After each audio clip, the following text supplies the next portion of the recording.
All right, here, back again, and we are going to look at trends and categorical data.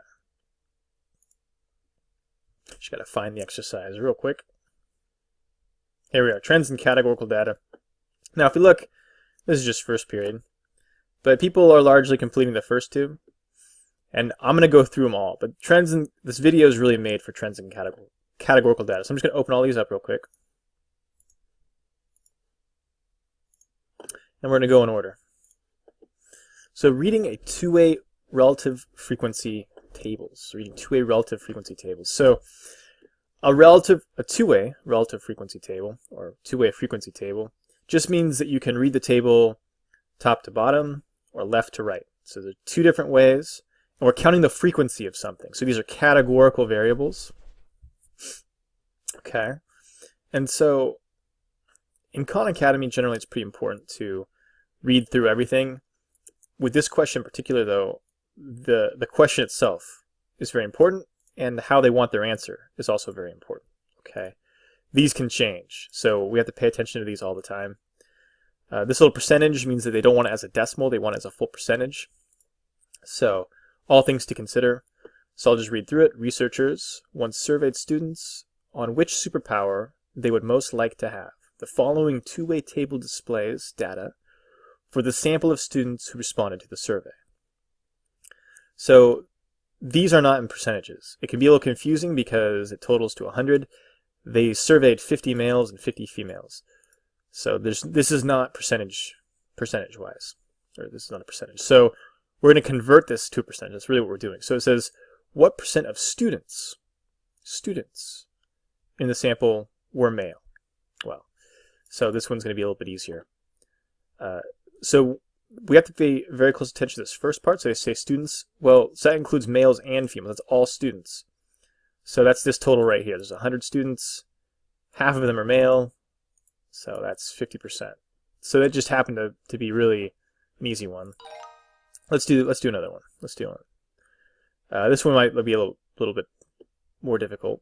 Approximately what percent of graduates from University A? So this part right here, from University A, we're only looking at this column, University A. University B in the total no longer play a role. They're just asking about University A. So approximately what percent of graduates from University A have an income under 30,000? So here's under 30,000, right? That's 35 out of 160. So I like this Web 2.0 calculator. So it's going to be 35 out of 160. 35 out of 160. So that's going to be 0.21875. Now this one wants it to the nearest percent. So that's going to be 22%. So these first two decimals are actually the percentage, and then these are pieces of another percentage. So this is 21.8, 21.9. Got a visitor. Anyway, so 21.9, but they want it to the nearest percent, so that'd be 22%. All right, last one for this one. Approximately what percent of students in the sample were in the 18-22 age category? So this is all students. What percent of students? So there are 219 students. The 18 to 22 is 82, so it's going to be 82 out of 219. So this age category is this row right here. That row is describing that age category. 82 out of 219. That's going to be 37%. And again, it's asking for the nearest percent. So it's 37. All right. We're going to do this one now. Interpreting two-way tables. So this one's really just having us ask questions. They're asking us questions, and we're interpreting it. So it says they might need a calculator. So let's just see a two-way table of row relative frequencies below shows data on age. Okay, so these rows are showing data on age, and risk of obesity for all basketball players in Salta, Argentina.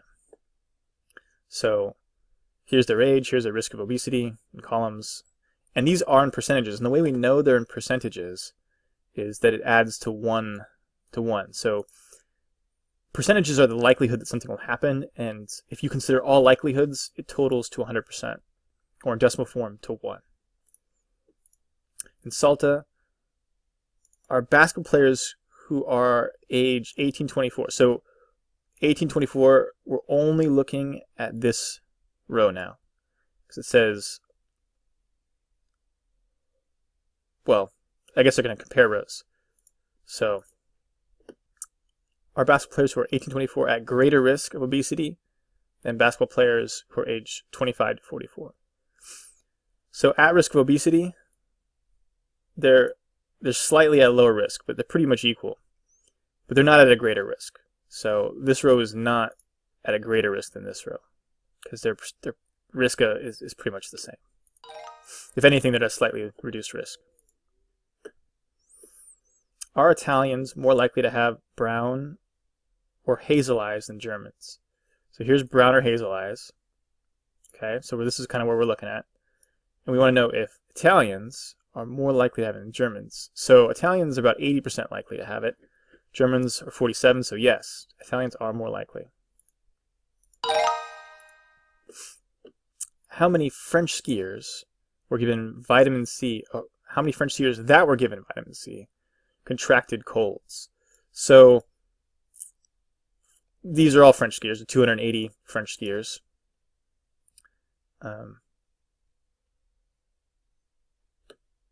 So here's where it gets a little tricky. And the reason why it's tricky is because,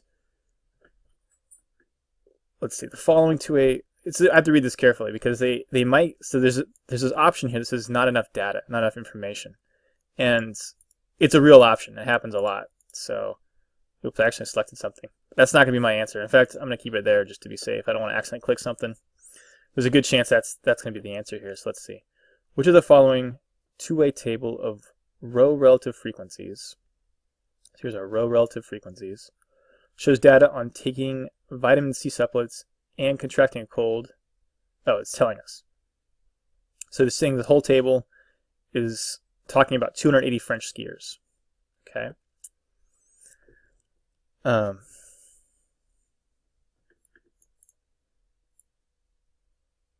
Okay. How many French skiers that were given vitamin C contracted colds? Now here's the problem. This table is largely incomplete. They show us our row totals, but they don't show us the column totals. Or the total, I guess. In other words, no vitamin C and vitamin C don't talk to each other. So we know there's 280 French skiers total, but it says how many French skiers that were given vitamin C. So that's this row right here, vitamin C. We don't know if it's equally split apart. We don't know if there's just like 140 here and 140 there. We don't know how many fall into each category. So we can't determine this 0.15 here, because this is just talking about French skiers that were given vitamin C and got a cold. But that's not, but this number here talks about everybody. So let's see if I'm right. Sometimes these can trick me. Yeah. So the question they're asking is too specific for the information they gave us. In fact, telling us that there's 280 French skiers really doesn't help us at all, because it doesn't explain the breakdown. There's no percentage of the breakdown into how many were given vitamin C and how many were not given vitamin C. All right, this will be the last one. Of those polled, are people age 44 and under, so this row here, 44 and under, more likely to earn at least 50,000, here's at least 50,000, than people age 45 and up? Well, so this is percentage based. if you're in this group, they surveyed more in this group, right? 148 plus 68 is greater than 94 plus 38. So there's more people that fall into this age category than this one. But they said likely. So we're looking for like a probability. We're looking for a percentage. So of those polled, are people aged 44 and under more likely? So the 68 is less than 148. So if you were in this age group, you'd be less likely, let me say this, you're more likely to fall into this less than 50,000 a year. However, if you're above 45, 94 is much greater than 38. So you're far more likely, if you were to randomly be selected, put in this age group, you're much more likely to earn at least 50,000. So people that are ages 45 and up are more likely to make above or at least 50,000 than people who are age 44 and under. And we could show this with percentage. We could add these together and then it'd be 60. So I'll just do that real quick so I can see the numbers. So 148 plus 68. So the total is 216. 68 divided by 216. That's a 31%. So if you were randomly thrown into this ages 44 and under, you have a 31% to make at least 50%. Excuse me. All right, let's see here. 94 plus 38, 132. 94 divided by, oops. So as opposed to being 45 and above, you have a 71% chance. So almost twice, or more than twice as much. So of those polled, are people age 44 and under more likely to earn? No, they're less likely.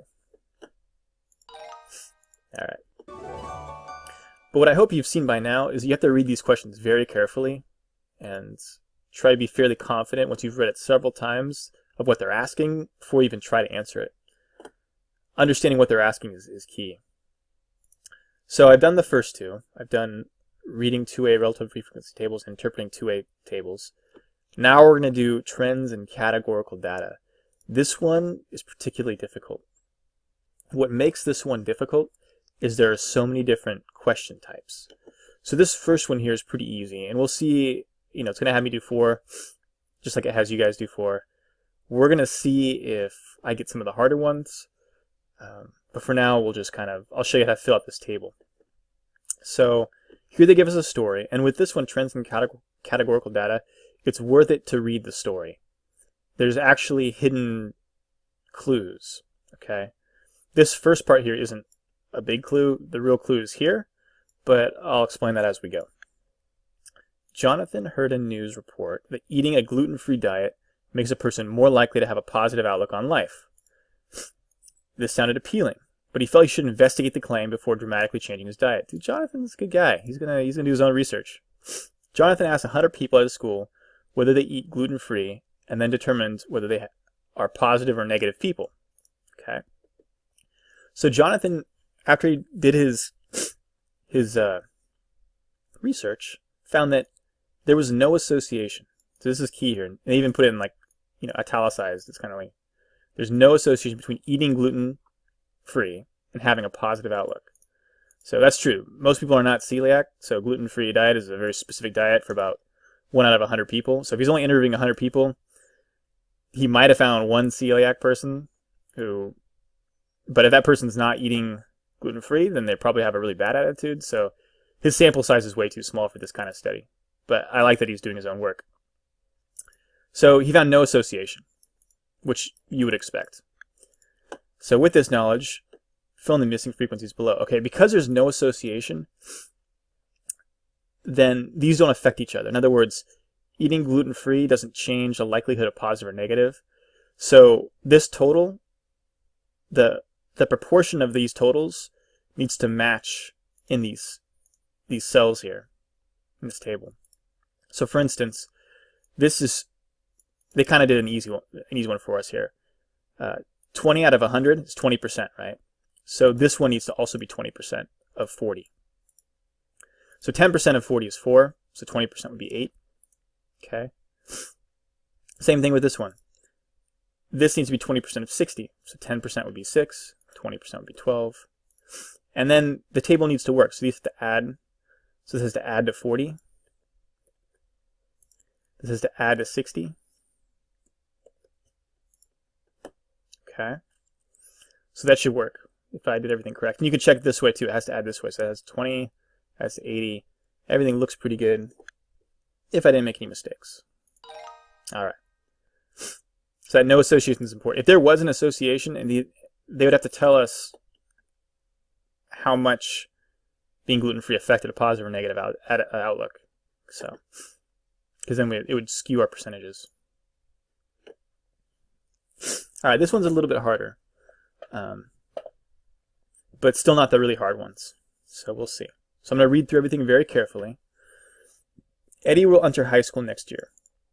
His older brother tells him that everybody in high school plays a musical instrument. Skeptical, Eddie decides to investigate. So again, this is important to understand. This is how statistics is really used. It's used to figure things out. What's true, what's not. Eddie was told something. He doesn't know if that's true, so he's going to use numbers. He's actually going to count and figure out what's what. So throughout the next month, he has a randomly selected sample of high school students whether they play an instrument. Now, why does it matter if they're randomly selected? So if he selected everybody who plays in band, he would get biased data. You probably would find that everyone plays a musical instrument. So it needs to be randomly selected for the data to be significant. He could also select maybe a different group of students that maybe that particular group of students does not play an instrument. So it should be randomly selected. It's going to be pretty easy though using statistics to break this claim that everyone in high school plays a musical instrument. But anyway, we'll see what's happening here. Eddie wants to know exactly how much percentage-wise, maybe not even percentage. Yeah, he's going to break it down. Anyway, he wants to know what's what. So throughout the next month, he asks a randomly selected high school students whether they play an instrument. The table shows what he finds. So here's our directive. Use the data below to calculate the following percentages. This is also part of the directive and very important. Round to the nearest hundredth of a percent. So if you're not reading carefully, that's an easy way to get an unfortunate error.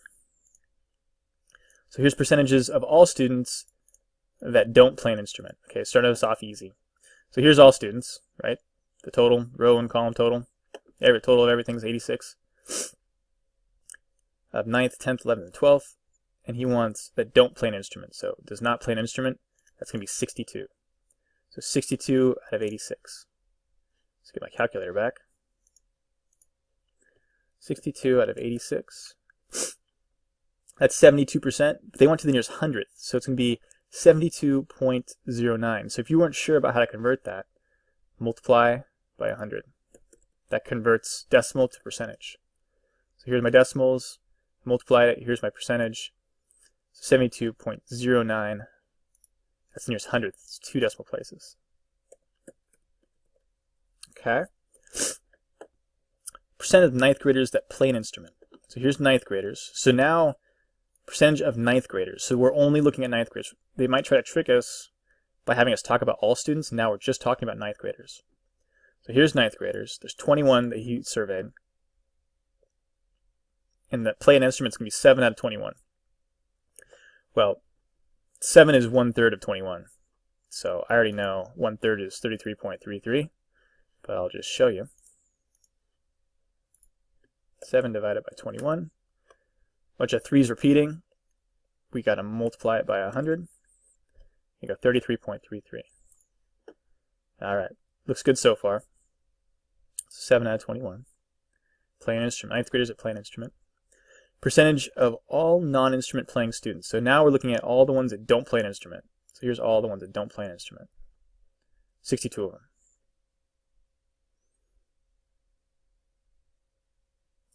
That are in 9th and 10th grade. So he wants to know, out of all the ones that don't play an instrument, how much are in 9th and 10th, or 10th grade. So this or means that either one of these could apply, so we need to add these together. So that'll be 36 out of 62. That's not what I wanted. 36 out of 62. So that's 58.86 or 06. 58.06. It's 2 decimal places.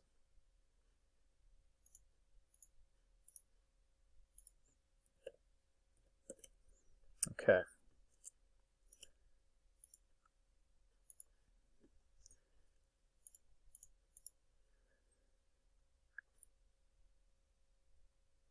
Okay, everything looks good.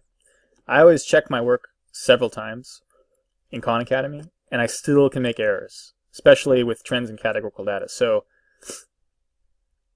I highly recommend you do the same. Khan Academy punishes errors extremely hard, so always triple check your work. But also keep in mind, if you did miss one of these, say you missed one of these, I can still go back and look at what you put when you first marked it, and I can tell that you got 2 out of 3 of them right or whatnot. So I can see if you're making progress. In other words, don't be too dismayed if you felt cheated. All right, so this is another easy one. Maybe we're not going to get a hard one this time.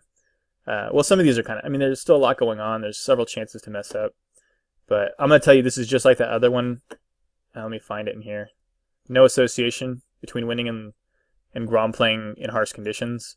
So I guess Grom wins or loses regardless of whether the conditions are harsh or not. I mean, I guess they're harsh on the other people playing. So he's a football player.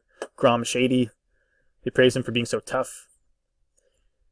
They said when he played in harsh conditions like snow or frigid temperatures, he always won. Well, they're saying there's no association between him winning and playing in harsh conditions. So, but he does win a lot. Looks like he wins a lot. Because here's the win column.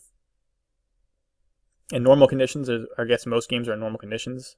But so anyway, I'm gonna share the screen here. The proportion of his wins and losses needs to follow. So what I mean by that is, however 152 relates to 190, this cell needs to relate to 40. Like, this is actually what the math I'm solving. I'll show you. 152, that's supposed to be 2, over 190. 90. I need a pen for this. It's going to be the same as x. Oops. Divided by 40. So what I'm going to do is figure out the percentage. I'm actually convert this to a decimal and then multiply 40 to both sides to solve for x.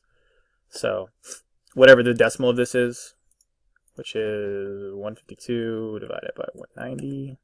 So it's going to be 80%. So we just have to find 80% of 40. So, or 4 times 8, which is 32. 32.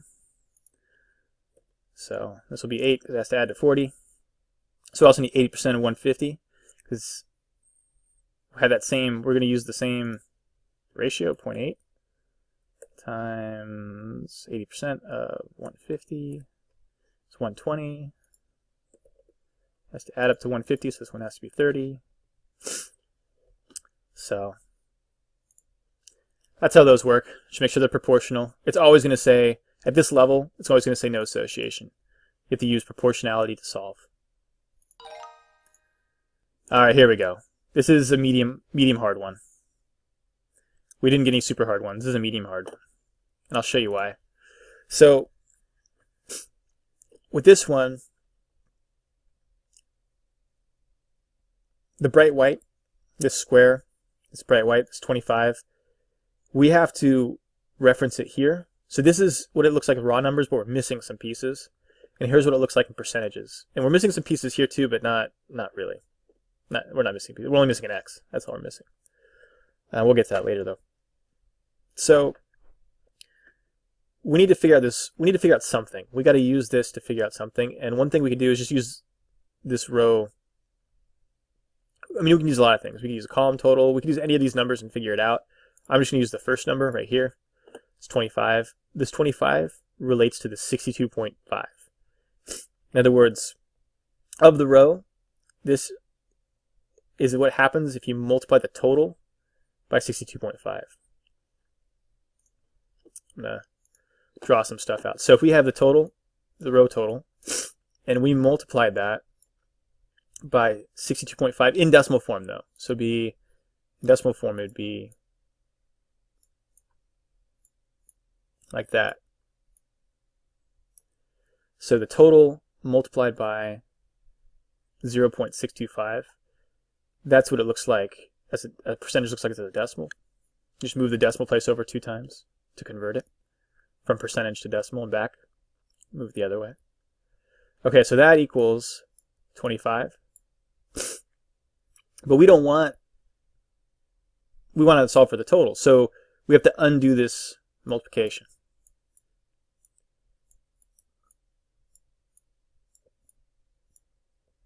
So we'll divide this side by 0.625 and this side as well. So this is a handy little trick. If you ever know that something had been multiplied, that's terrible, but you get the idea.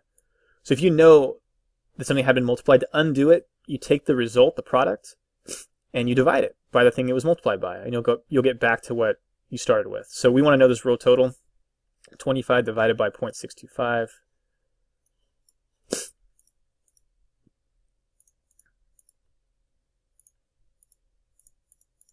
Okay, 25 divided by 0.625, that gives us 40. So the row total is 40. Once we know the row total, it makes it really easy because it has to add across. So is that 40? Then it has to add down. And then it has to add both ways this way, so it'd be 73. Okay, looks good. So we only have to solve one, and then the other's just kind of, we can use addition or subtraction to kind of put the rest together. This one's also just addition and subtraction. X, this is a row percentage right here. Oops. Row percentage. So these have to add up along the row. So this plus that equals 100. So this will be 30.3, 30.30 to make this add up to 100. So I think everything's right. Check it. So yeah, so these were easier ones. I mean, this one was a little harder. You can get, I'm going to do this again. Let's let you practice again. I thought you could practice again. Can't you practice again? Huh. Alright, I'm going to click this. Practice again. What if I click this one? And then back here again. Alright, here we go. Ah, it's still easy. Anyway.